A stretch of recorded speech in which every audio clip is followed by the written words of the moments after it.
Welcome to The Power Within, the podcast where we explore leadership, personal growth, and the dynamics that shape success.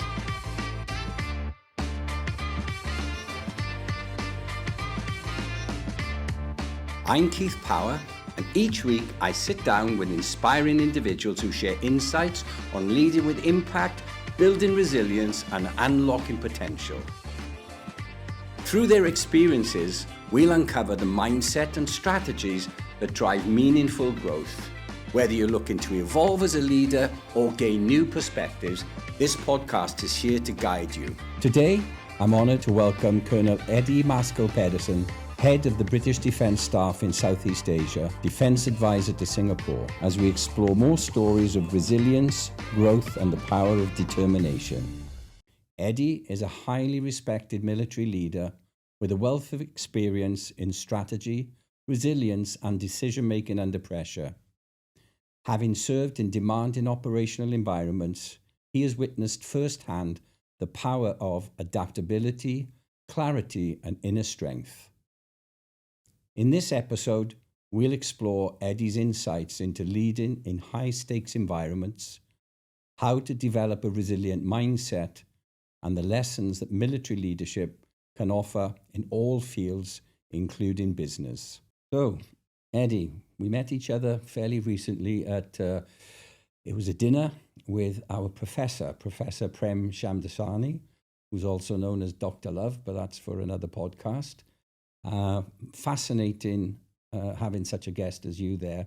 Immediately thought of inviting you today.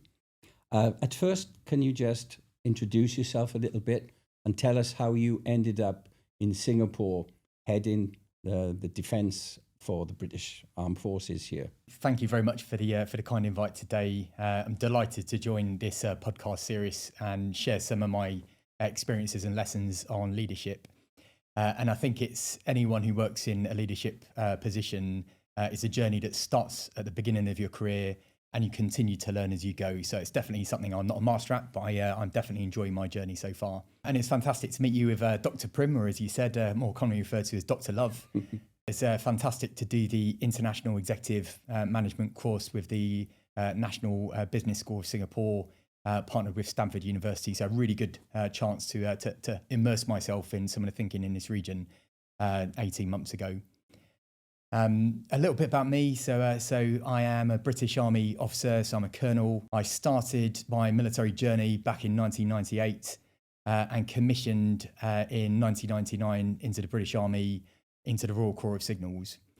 I've stayed both technical in terms of some of the roles I've done, but I've also worked in some of the more generalist environments, supporting the infantry and other roles throughout my career. And I've been really fortunate or unfortunate, depending on what way you look at it, of being employed on quite a few operational deployments. So I've served in Northern Ireland, Kosovo, Bosnia, Macedonia, Iraq, Afghanistan, and then back to Iraq again on my most recent operational deployment, where I was the lead operational planner for a task force combating ISIS in the Middle East. So I've had a really colourful career in what we would call more regimental duties functions. But in what we would call staff appointments, I've also had the opportunity to be employed as a capability sponsor for soldier systems, demolitions, but then also had the opportunity in my last role before coming out to this region to be the military assistant to the Vice Chief of the Defence Staff in the Ministry of Defence. And in that role, in that capacity, effectively, it's almost like as his executive officer, helping defence move forward with some of the really big, challenging problems we see today. And during my tenure, three of the big events was the integrated review in 2021, which was a cross-departmental review into defence and security. Our defence contribution to try and combat what was happening with COVID-19, both for the UK, but also with our international partners globally.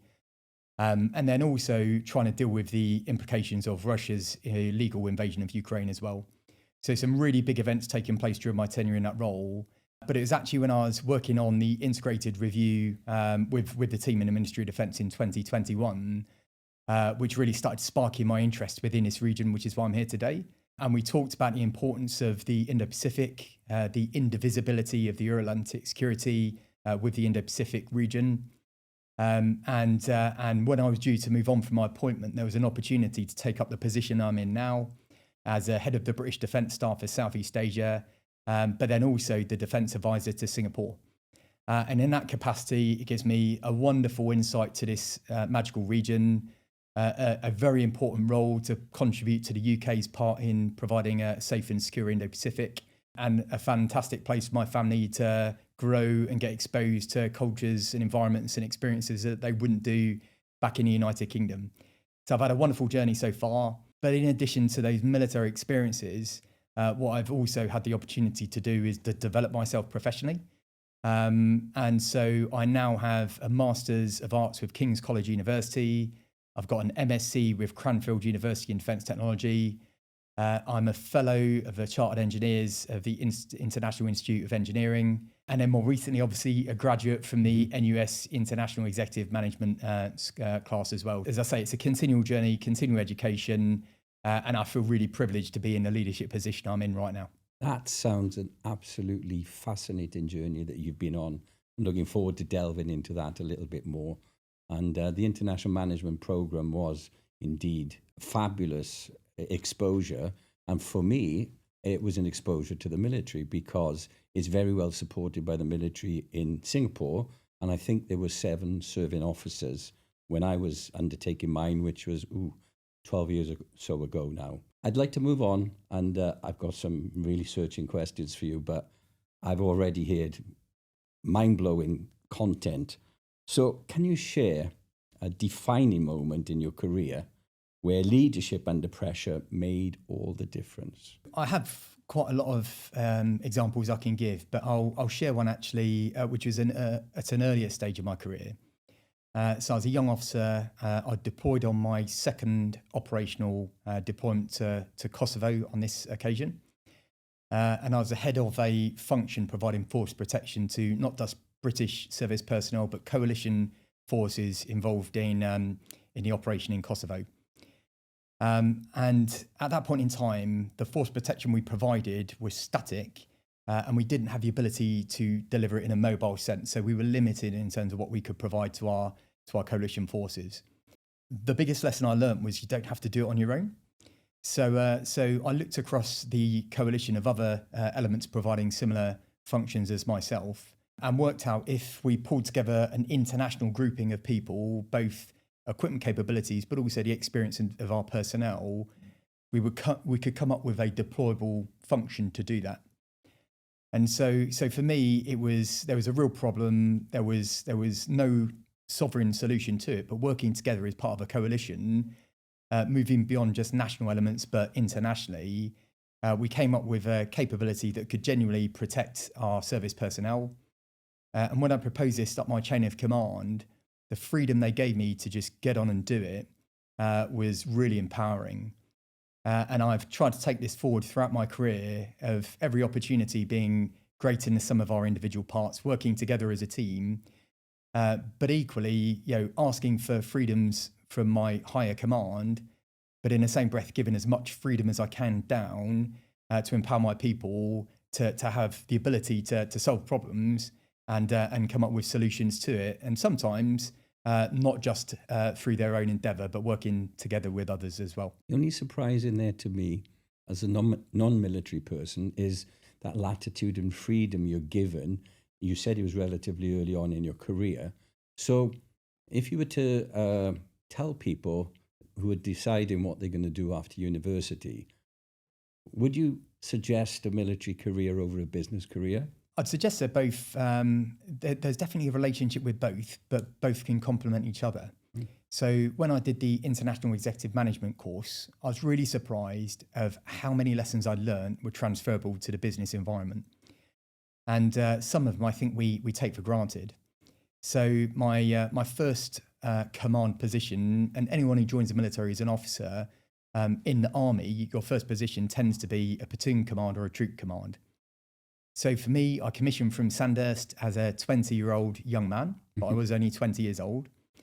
And I found myself in a privileged position where I was in command of about 30 soldiers the majority of which were older than I were, the majority of which were far more experienced than I was in the military practitioner that we do.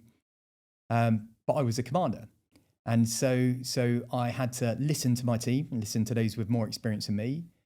In most of those roles, you have a deputy in the term of a troop sergeant or a troop staff sergeant or a colour sergeant if you're in the infantry, who'll be your utter rock, who has the experience and the wisdom and advise you and guide you on that journey. And I was really lucky. I had some phenomenal soldiers who were those principal advisors for me. And in addition to my chain of command giving me that freedom, they also gave me the freedom to grow and develop. And so at the age of, as I say, 20 years old, I had a troop of 30 people under my command when I did my first operational deployment to Bosnia. And I can't think of many businesses or many organisations that will give you that freedom to do that. Agreed. And that continues on throughout my journey. As you get more senior, the responsibilities grow, the complexities grow. And so, I definitely think for someone who's adventurous, who wants to do something a bit different, wants the responsibility at a young age in their career, to genuinely consider that. And equally, our soldiers as well, more and more, we're encouraging soldiers, sailors, aviators to truly be entrepreneurial, to innovate, to come up with new ways of delivering our outputs. And some of the generation coming behind us are coming up with phenomenal things that we couldn't have imagined a year ago, a decade ago, 2 decades ago. And it's wonderful seeing how we are evolving as an organisation as well. Fantastic. I'm almost jealous now that I chose a business career. So in military leadership, quick decision making is crucial sometimes. How do you train yourself and others to make effective decisions in high pressure situations? In the British Army, we adopt something called mission command. And a mission command absolutely is about speed of decision making. Often when you've not got access to your higher command to check and ask questions for further information. And so what this is about is whatever level of command you are, is you understanding absolutely your higher command intent. So your one up, as we refer to it. So they tell you what your mission is, what you need to achieve, and you understand how that plays a part in the bigger picture at that next level up.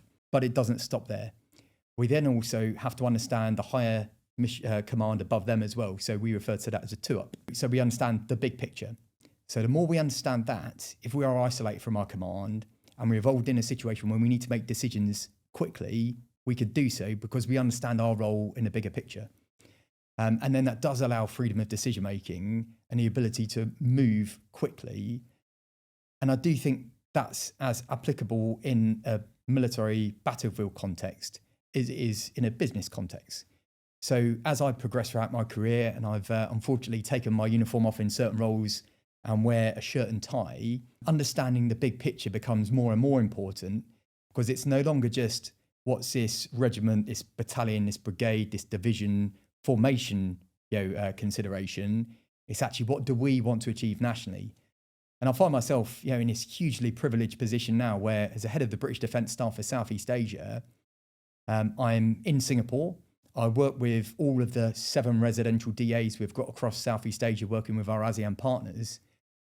And it's not just about what we're doing here, it's trying to understand what nationally we're trying to do and how we contribute to our national outputs and relationships across this region. So it does allow for speed of decision making. And equally, when we are a different side of the world in a different time zone, it means we have the freedoms to get on, make decisions and move things forward and then refer back when we need to, but only when we must. If we need to make decisions quickly, we've got the freedoms to do so. In my roles in the last 15 years in Asia, I appreciated time zones. They do give you that latitude and freedom. You have to make decisions when other people are asleep, right? Yep. But then you have to answer to them afterwards as well. What qualities do you believe define a great leader? And I'm not going to restrict this to military, just generally.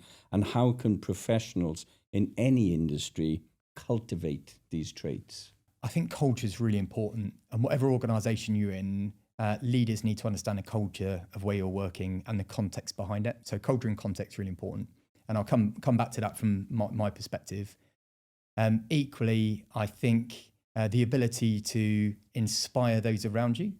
And again, to be able to inspire people sometimes to do things that they don't necessarily want to do. And then the ability to set a vision for a trajectory of where you're trying to get to, make that digestible and translate that to a mass. So everyone in the organization understands what direction you're going in. And then the final two bits for me, I think it's got to be about trust mutually. So mutual trust upwards and downwards. And then finally, the biggest thing, and it's the motto of the Royal Military Academy of Sandhurst, and it's serve to lead. And the whole point of this for me, and everyone has a different feel, and it's a really personal approach to leadership. But for me, when you are in a leadership position, you're in a position of privilege. And those who work with you, for you, you've got a real privilege to look after them. That motto of serve to lead is really ingrained, I think, on any British Army officer who's been through our training establishment. This real privilege of being in a position to, as I say, serve those who are beneath us. So that serve to lead motto, and then our responsibility to them, as well as actually getting the job done. In my career, I have quite a few military friends, and perhaps that's not the reason why I'm going to say what I'm going to say, but I employed quite a few ex-military. My logistics director for the region was an ex-regimental sergeant major, 𝐸1, and I have to say he was in work on the dot at 9 and left on the dot at 5, but everything was tickety-boo, as they say, perfectly organised. And I expected him to come along and be a bit bossy. This is the military outsider's view, and he wasn't. He knew how to encourage people, how to develop people, how to get them to do things that maybe were uncomfortable. So what would you say to anyone watching this who were looking to be employing leaders of the future, and there are people leaving armed forces having served a number of years and still young, but very experienced, exposed so much. As you said, you had at 20 years of age, 30 people beneath you. What advice would you give employers who were looking at CVs came on your desk and they had ex-military? Sometimes I think the military forget the unique leadership experiences they have throughout their career, whether soldiers or officers. And we sometimes take for granted the responsibilities we've been privileged to have. And so, speaking to some of my friends who have left the military, there's a struggle for some of them to understand how to translate those experiences into something that a business would understand. Okay. But as I've outlined, I think so many things we do are directly translatable to business. And as I said, when I met some of the VPs, chief operating officers, business developers from some of the biggest global companies, when I was working with NUS on that executive international management course, I could definitely see there was value that I could have to the conversations and how that could translate to the business environment. So I'd say to any business considering to employ military people, military people are used to having responsibility placed on them. They're comfortable operating in complexity and sometimes ambiguity where there isn't an easy answer, where it's highly complicated, but that's okay because there's not always an easy answer. But what military people generally are happy to do is own the problem, understand the problem, and then make difficult decisions when they need to, when they assimilate what the decisions are and the choices available. So I'd definitely say, please consider employing military people. They're fantastic. I'll go back to the culture of organisations. So every organisation will have different cultures. For me, for the British Army, we have the values and standards that we all learn when we first join, and they again become really personal to us. They're ingrained, and I'll just share what they are in terms of the terminology for them. So the first one, selfless commitment, very much speaks for itself. Respect for others, loyalty, discipline, integrity, and courage. So all of those are instilled on people who join the military. And I think any of those, any business, any organisation would benefit from an individual who believes in those values. So I do think there is an offer. I do think there's something that any military person, regardless of what their expertise and specialist discipline is, that they can have to an organisation beyond just being an ex-service personnel. Fabulous. I think that's a great advert for the armed forces. Now, I'd like to segue a little bit across into one thing you have to have in the military, especially in some of the operational environments you've been in, is resilience. So tell me how you built your own resilience and any advice you would give to anyone who was looking to get, and let's just say toughen up a little bit then, because that's what resilience is having to face the tough things and still do them, right? It is, but, and the reason I say it is but is when I joined the military, we went on a lot of operational tours. The pace was very demanding. It still absolutely is. And some people kept that in.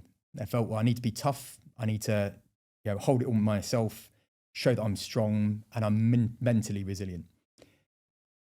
And actually what we've done more recently is allow people to show that it's okay to say I'm tired. It's okay to ask for help. It's okay that I am mentally fatigued. And I'd say one of the biggest things we've done over the last decade is actually, even at the very senior commander level, is people to feel comfortable to talk at every level. And I think talking about experiences is part of resilience rather than holding it in, bottling it up. Super important. But equally, I think it's important for everyone to know what their capacity is. Everyone has a different capacity. And for commanders, they need to respect that, again, those under their command have different capacities, and to watch that and protect that and set a sustainable pace. Because there are times in our careers where we do need to work 24 hours a day and the demands on us are to do so. So to do that, we all need our personal reserve so that when we go from 60%, we can churn up to 90% or 100% because we've got that reserve ready. Got you. If we're always working at that flat rate, we can't dial it up when we need to. And as I say, there's times when we need to. Now, in units, that's done at the local management level where the platoon commanders, the troop commanders will look after them. And in the regimental structures, we've got formal processes where people can look after each other both up and down the chain of command. But even in a staff environment, there are ways you can do this as well. And so one of my first staff jobs I did, so outside of normal traditional regimental duties, I remember the person who was my line manager at the time saw me tapping away on my computer quite late in the evening and asked why I was still in the office. And I said, there are emails I need to answer. My inbox is still full. And he said, okay, you don't need to answer every email. You don't need to have an empty inbox every day.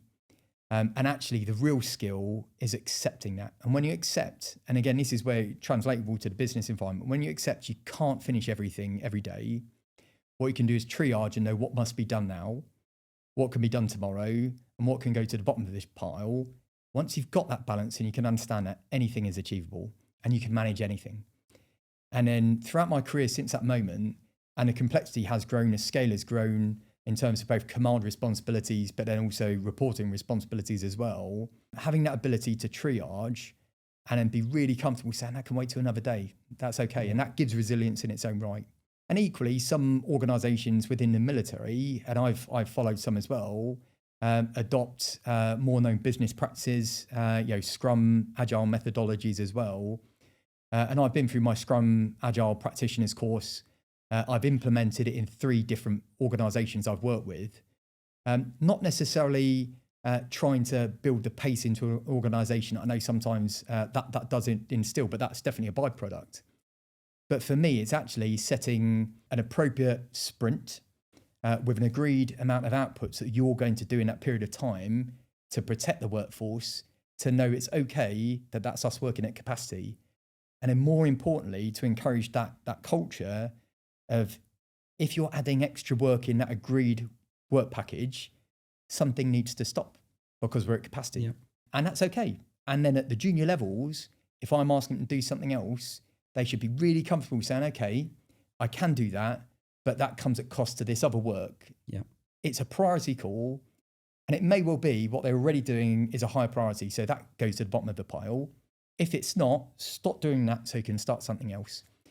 And that ability at a very junior level to say, what am I going to stop, is so powerful. Yeah. And I saw this working in the Ministry of Defence, where some of the departments started to implement some of the agile ways of working with Scrum methodologies. And genuinely, within a week, I was able to challenge some of the very top leadership in our defence, because we had agreed package of what we were delivering and new things were coming in. And I had that ability to say no. And when I said it once, I could say it again. And it wasn't awkward because we had a working agreement together. Right. We had a way of working together and it worked really well in that business sense. Now, the realities are that is different than a battlefield position. Yeah, of course. Because in a battlefield, there may be a time where a commander needs to make a decision and there isn't time to question. It's just get on and do. But we're not always in a battlefield scenario. So I think organizations who have the ability to provide a reserve for their people, so they're not always working at 100%, but also provide different tools to help manage workloads and have that ability to say no, or the ability to prioritize, all build up to resilience and ways of making an organization far more resilient. Very powerful message in there. And as you said, having the freedom and the ability to do that.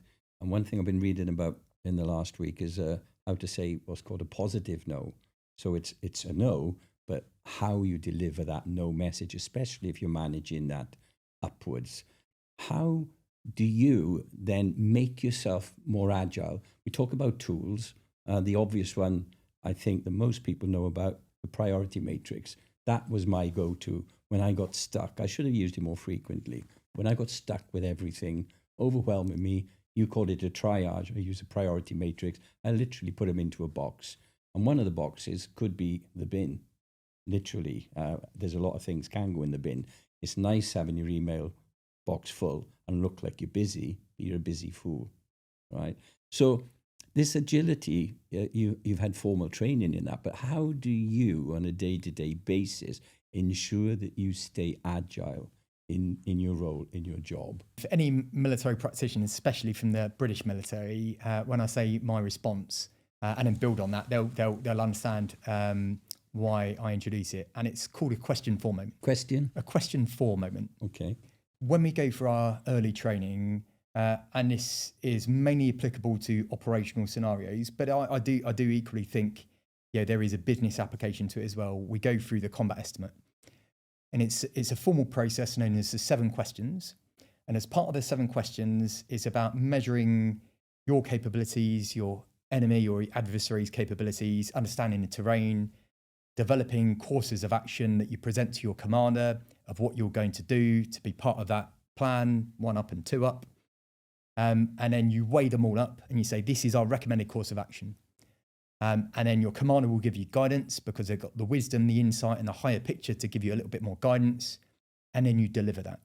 There is a question for moment that can be implemented at any point in time. And it's, has the situation changed? It's simple as that. Has the situation changed? And if the situation is changed, it's just been really comfortable that the plan may need to be totally changed. And so there could be something that's introduced that is very different, you weren't expecting, and it changes the plan. And I must admit, I do enjoy sometimes a question for moment because it does allow that freedom and that agility to reassess the situation, understand relative priorities, understand what is going on at that point in time, and then have the agility with you and your team to either adjust the plan or be really comfortable. Yeah, question for moment, but the plan still stands. Let's still deliver it. Or let's go back to the drawing board. Let's reassess. Let's retackle and let's move on. And I think that again, back in the sort of military decision-making process, the culture of being comfortable that plans do change and no plan survives contact with the enemy anyway. Yeah, always. As Putin found out. Absolutely, yes. But some of the lessons you got in there, I think I wish I knew them years ago in my own leadership position, particularly that welcoming the ambiguity and welcoming the opportunity to revisit, and then having the flexibility, the agility to adapt yourself. I'll be honest, I flew by the seat of my pants rather too often because it wasn't such a structured environment. That's great, it gives you the freedom and the latitude, etc. But I really like what you're saying, that you've got that freedom and latitude, but you've also got a support mechanism around you, above you, below you. It's a lot more structured. So if I were to learn something running a business today, I'd like to get more structure around that, but retaining the flexibility and the agility that you spoke about. That's amazing. Please don't get me wrong. As I say, leadership is a journey. It started early in my career. It's still continuing. We do make mistakes. All of us, we're all human beings. Definitely anything but perfect. And sometimes, strangely, I find commanding large organizations, large formations. I had the privilege of commanding a regiment of over 1,000 people. Phenomenal. A real privilege. Highlight of my career so far. But sometimes that scale is easier than small teams, small team politics. So the journey continues on. Politics and I is still present in the today. military as well then. So my hardest managerial role I ever had was 2 people. That I had 2 females reporting to me. The politics between them, the things I had to deal with were extraneous to the work we undertook, was the most difficult I ever had. And as you said, as the scale got bigger, perhaps you're blind a little bit to some of the things. In all honesty, with 1,000 people, you can't know everything going on, but you do get that ability to be like the eagle soaring above it and seeing it wider and understanding some things are not so important. So a lot of the things early in my career that I dealt with, I shouldn't have dealt with. I should have just let them flow. I would have preferred to be like you, Eddie, where I had 30 to start with. 2 was more difficult, frankly, from my perspective anyway. Can you, talking of this agility, and I want to continue in this vein, can you share an experience where you had to pivot or rethink an approach due to unforeseen challenges? You just described the process you went through, but can you give an example of when that has happened to you and you had to make that pivot? I won't go into too much detail, but the experience I'll give is actually when I was part of the counter-ISIS task force. So I was employed in the Middle East in a US-led coalition. I was the lead operational planner for the post-liberation plan for Raqqa, which is one of the biggest cities in northern Syria. Just shy of 1 million people were living in there at that point in time in 2016 when I was working there. And now the population's risen back up to just over 500,000 at this point in time. But in terms of that post-liberation plan, clearly the military had a role in that. And I wasn't the lead planner for the liberation plan. But the post-liberation included a whole host of different international partners, aid agencies, civil societies. The military had a part to play. I was working with some amazingly capable people, the majority of which were very brave, very focused, very passionate, and actually not military because it's post-liberation plan. Okay. How do you bring the civil society back after we've removed ISIS from Raqqa? The really powerful thing was we formed this international working group, interagency as well, and we had a vision of what it would look like. And then things moved quicker than we were expecting. Things changed, things evolved, and suddenly the shape and the form of that ended up very different from what we started. And even though part of me, when I started it, because I was intimately involved in what that organizational structure looked like, it didn't look like that anymore. Right. And I remember my chief of staff at the time, he said to me, you started something, just be comfortable with it evolving. And it did. It evolved into something very different, but the output and the purpose of it did exactly what it was supposed to do. And it was that ability of knowing actually when to step back and just let this thing carry on, because it had changed, it had pivoted. And as much as I wanted to continue to drive it, my part in that role was done.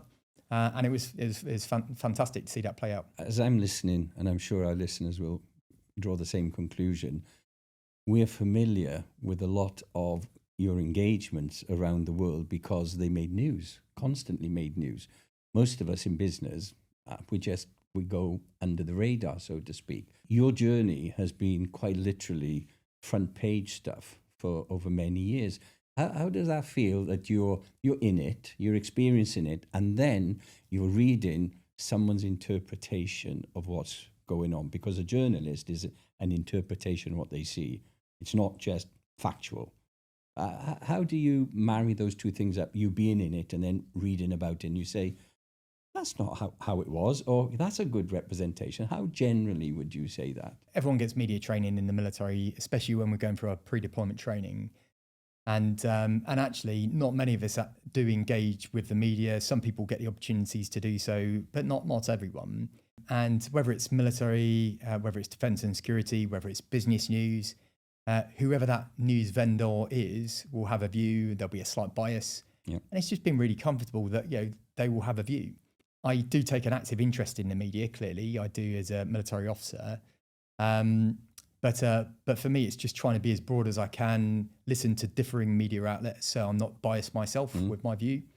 And so, I'm pretty comfortable with the story that gets told. Sometimes will be the story as I understand it. Sometimes it won't be, but that's okay. And I'm comfortable with that because I know what my part in the role is. I know what my part at my level, the next level, the level up is. And very, very luckily, every operation I've been on, I believed in a role, what we were doing, whether it was combating, as I say, organisations like ISIS, whether it was, stopping legal drugs trafficking, weapons smuggling in the Balkans that do go and unfortunately find their way back to our home. As I say, I look at it through the lens of what I believe in, and that's definitely the way I play it. Without a doubt, you have to believe you're in the good guy role.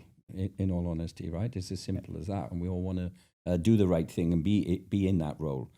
The way I get my news may sound strange to you. I will listen to the same thing or read the same thing from Middle Eastern, from American, from European. I'll try it. So it'll be the BBC, it'll be CNN, and it will be Al Jazeera. And then from that, I say, what are they all saying? That's the facts. I think, because they've triangulated, and then the rest I know is opinion. And from that, I form my own opinion. Do you take that kind of approach? I try and be broad as I can through both reading, listening, and also talking and speaking as well to people to get other people's views. We live in a world where information is so readily available now, far more than it was a few years ago, and it's exponential in terms of the access people can have. There is always a strategic communications narrative that individuals, organisations, nations try to make. And so I think for all of us, trying to be as broad as we can be so we can have a balanced opinion is helpful. And so, as I say, I try to be broad. I try to talk to people, form my own opinions where I can. And when you were saying earlier about how you need to adapt, to pivot, etc., in the last month, and I'm not going to press you on politics at all, but everything changed in America. And that is now playing out. That's changing how Ukraine is viewed. I won't press you on that, obviously, but my point is it changes, and it changes very rapidly. And as well as very rapidly, can be quite severe, the change, literally a 180 degrees. I know not to press you on that, but it's a fascinating time to be alive. Not necessarily the best time, but fascinating. How important is mindset in achieving success for you? And what are some practical ways people can then strengthen their own mindset? I go back to the point I made about resilience. I think everyone has a different level of capacity. Knowing your own energy levels, your own capacity is important. Knowing what you enjoy and having an outlet as well is really important. I was at a commissioning parade in December last year, and I remember the graduating sort of official talks about trying to keep a hobby, so you have something that just is an escape, something that keeps you grounded, balanced, interesting. I know many of my friends would probably argue, including those closest to me, that part of my hobby is my job. And I wouldn't disagree. I do genuinely love the job, love the opportunities It's I've such had. an interesting job. What's there not to love? Yeah, and growing up as an East Londoner, where I didn't even realise I could join as an officer, and someone just saw something, an opportunity, and I've had this amazingly privileged pathway so far. I've worked hard for it, but as I say, it's definitely a part of me. But equally, I do also like watching the odd movie, and often that's one of the only times I can stop, relax, slow down, and get my mind space back so that I can actually take my head out of work, because I do enjoy my job. But I think everyone is different, but I think it is important to set realistic goals, set realistic boundaries, make sure that you do give yourself that time to grow your own resilience, which will help set the right mind space for whatever it is that you're trying to achieve. And that's why friends, family, and outlet hobby is so important for all of the above. That's fascinating to hear that insight from military guy, that you're not a machine. None of us are a machine. And we have a mutual friend who's in the parachute regiment, and a big part of what he's doing now is ensuring that the soldiers in there have this outlet, a place to go, that they listen to. Mental health has become a major concentration for the military now. They're not expected to just push and push until they break. And the thing I'm taking away from what you said is knowing where your capacity is, so that in normal times you're operating at that 50 to 60% and you're still being very effective, very efficient, but having that reserve left to go to dial it up, as you put it. No matter what you do, you can't do it at 90% all the time. No one can. It's physically impossible. If you're in a theatre of war, okay, you don't have a choice. But even watching the news as an outsider, I read about people, they're cycling their people out. So if they're in the front line, they're not in the front line permanently. They know they can't. They cycle them out. So they're coming out, they have some R&R, and they get back. If you don't do that, you'll snap. But unfortunately, in the military, the snapping is much more serious than in a business environment. But having said that, this mental side, I think, is the same regardless of your role. And knowing your limitations, knowing when to speak, knowing you can speak up, and not just... I wasn't being rude earlier when I said about this toughness inside. They're humans. Everyone, we're all humans, and we all have different capacities. But do we know our capacities is the other thing. How do you personally know your capacity when you're operating at too high a capacity, when you have to dial back? How do you recognize that? How do you spot that in yourself? I've been in environments where I have to work pretty much 7 days a week over a prolonged period of time. And I've been in environments where I don't have a regular sleep pattern as well as a result of that. And I do start to recognize in myself when I start to get tired. I get a bit grumpy, which is not me. I'm enthusiastic. I'm always the opportunist. Never a Debbie Downer. And so when I start to see that changing, that's when I catch myself. Because there's a really dangerous pathway when you go from just being tired to fatigued. And this is just my view of this.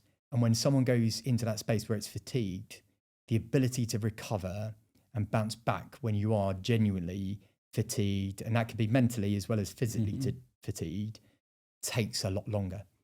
And so for all of us, whether it's individually or, as I say, in that leadership command position, if we can see someone is tired, it's our responsibility, be an active bystander, help, see friends, colleagues, help them realize they are equally tired. And as I say, catch ourselves and our friends to make sure they don't go into that fatigue state. Because the recovery of that takes longer. Some people, it then becomes a quicker sort of return to, if you've achieved that fatigue state, to get back there again. So it's recognizing your individual limitations, and I know I'm an energizer, so I know I can work at quite a busy pace, but equally I know I don't need to sustain that. And neither should you. No, for your own mental state and physical state. I notice when I am exercising and I wear a watch that tells me after my recovery time, and I usually poo-poo that, but it's pretty accurate. If it says recovery time after this hike and climb that you've done is 48 hours, and I think that's ridiculous.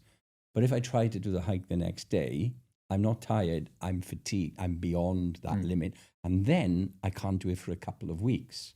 So if I don't listen to that and take that proper rest time, then it's harder and harder to come back.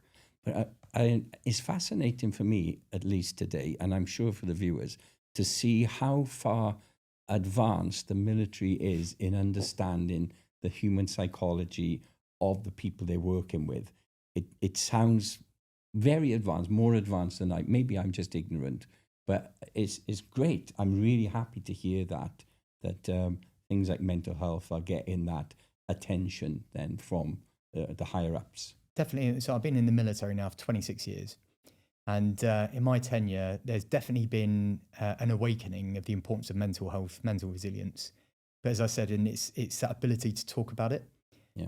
And a lot of that has been through examples from our very top leadership positions. And they have openly said, even those at the 4-star general level, I've seen some of our commanders talk about their problems, talk about their challenges, spoke about their own demons publicly, and say it's okay to talk about this. People have gone through these. And as I say, I think it's a really nice way for people to see, if my leader can say that, if that commander can say that, it's okay for me to actually say, you know, I'm struggling at the moment. And I think that's important. And then we did a study some years ago, actually, called TRIM, Trauma Incident Management. And the idea of this was more battlefield context, but it is, if you're exposed to something that potentially is going to repeat back, post-traumatic stress, for example, the best thing to do is to speak about it with your friends, your colleagues who may have been experiencing a similar thing, to share, again, rather than bottle up. And as I say, I do think in the more recent years, it's just been more and more okay to talk about mental well-being, mental fatigue, as well as physical, because you can see physical, you can see if someone's tired, but it's harder to spot it if it's mental fatigue. How do you, in your current role, model through your leadership what you just described from 4-star general? How do you consciously think about modeling that for the staff who work with you? I do try to. I'm sure if any of them were here today, they would equally say I do work hard, and I do. As I say, I'm really passionate about what I do. But what I do encourage is being really comfortable of when there are windows of taking a downtime and dialing it down, do that and be really comfortable with that. Again, to get back to that resilience of, we need a reserve, we need to be refreshed so that when we do need to turn up and really build in that pace, we've got that ready. So yeah, and we're quite lucky in Singapore because there are so many events, celebrations, where it does force the time to slow down a bit. We've recently been through the amazing experience of Chinese New Year. So a lot of us took that as an opportunity, even though it was only 3 weeks into the new year, we had a really busy start to just dial it down a bit, and that's okay. And just be comfortable. It's okay to do that. So I'm not sure what's coming up next on our calendar. How long have you been in Singapore so far and in role? So I've been in position for 18 months. So my first year in role was just as the head of the British Defence Staff for Southeast Asia, so focusing on that regional support position. And then I was really lucky last year that we readjusted our defence footprint in Singapore. That allowed me to then effectively take on the defence advisor function as well, which gave me 2 deputies, one focusing on our bilateral relationship with Singapore, which is progressing really, really well. Then I've got regional deputy as well, focused on our relationship with ASEAN across the wider community, but also contributing to the firepower defence arrangements as well. I have other elements at work to me in different capacities, but yeah, there was a big change last summer, and as I said, living in Singapore and then having that freedom to actually develop and nurture that relationship both ways has been fantastic. And the highlight for me definitely was having the opportunity to take the Minister for Defence for Singapore, so Dr. 𝐿, back to the UK last October, and to visit our Ministry of Defence and our Secretary of State for Defence as well. Awesome. I also saw a few months ago, I saw photos of you popping up on LinkedIn, greeting people and taking them on board a ship. There was a British ship here. Tell us about that. What was that, and how does that work? How do you utilise a ship stopping in? But lots of activity happens around that. So you were involved a lot. I saw that. So tell me how that worked and why it was here. Yeah, so we talked about our commitment to this region. And we increased the UK defence footprint slightly. We didn't say we were going to send mass. We said we were going to do these components part of a wider cross-governmental support to the Indo-Pacific region. From a defence lens, that looked like, in addition to the defence advisors, defence attachés we had in Southeast Asia, and across the wider Asia Pacific. We got a permanent DA in Manila following that. So we've got a defence section based in the Philippines now. We increased our non-resident DA footprint. So we've got a defence attaché, non-resident supporting Cambodia as well. And I had the privilege of holding that post for a little bit of time. But then we also, in addition to the 1,000 soldiers we've got operating from the British Forces Brunei, we made a commitment to have 2 offshore patrol vessels come to the region. Right. And so we've got HMS 𝐵𝐸 and HMS Tamar, who are now forward, and it's the first maritime persistence presence we've had in this region for 25 years. Okay, I knew it was special. And so they've now, back in the last year, reached their 3rd anniversary of being in this region. They regularly will come and visit Singapore, but they'll visit all Southeast Asian nations, in addition to a lot of the wider Asia Pacific countries as well. But sometimes we'll augment that with bigger capability. So last summer we had a really busy year. So not only did we have more ships, we had aircraft as well. So we conducted a joint air trail with France. So we called this 𝐃𝐨𝐧'𝐿 Griffin which was part of the combined joint expeditionary force. So a UK and a French initiative. And to celebrate 120 years of the Entente Corps de Nel, we did this joint air trial, 𝐃𝐨𝐧'𝐿 Griffin strike, which effectively was the most ambitious air power projection from Europe to this region to date. So we flew from Lyon to Singapore in one bound, doing air-to-air refueling of our fast aircraft, and then from Singapore to Australia to participate in another exercise known as exercise Pitch Black with the Australians. So that was when I first took on this defence advisor role to Singapore. So I had a really good opportunity early to work with not just France, obviously as a European partner, but Singapore as well, as we then all went on a journey to then participate in exercise Pitch Black. But then shortly after that, we had our littoral response group visit as well, which was a far more muscular maritime presence of 2 large Royal Fleet auxiliary vessels with embarked Royal Marines, embarked helicopters, and they came to Singapore and Brunei. They then transited to Australia, conducted an exercise known as Predator's Run, which was a littoral exercise involving fictitious but simulated night raids on the beach from the Royal Marines. Oh my goodness. And then once they conducted that exercise, that interoperability training with our partners, they then came back to Singapore and Brunei before then continuing their journey elsewhere. This year though, it goes bigger. So this year we are super excited to be hosting the Carrier Strike Group. CSG 25 as it's referred to. So the Carrier Strike Group is coming back to this region. Our Prime Minister met with Prime Minister Wong and announced, and it was the first formal announcement that it's going to stop in Singapore as well this summer. I can't, for security reasons, give the exact date, time and location of that, but it's coming to Singapore. Let me suggest we have a follow-up interview after that has all happened. Yeah. Today has been fascinating, the insight that you've given. I'm just thinking a lot of people will feel like myself a bit envious of your role, your career, but the lessons that can be learned between military and business both ways is unbelievable. I just wanted to thank you, Eddie, for coming today. I could call you Eddie, right? Yeah. Colonel Eddie Maskell-Pedersen, thank you for your time. Thank you for sharing so much of your insight. Appreciate it. It's been delightful. Really enjoyed it. And thank you very much for your time as well. Thank you. Thanks. Thanks for listening to The Power Within. I hope today's episode inspired you to grow, lead, and create the success you deserve. If you enjoyed the podcast, share it with someone who might find it valuable. And don't forget to subscribe and leave a review. Join us next time as we explore more stories of leadership and personal growth. And remember that setbacks are just stepping stones to something greater. Until then, stay strong, stay positive, and keep believing in the power within.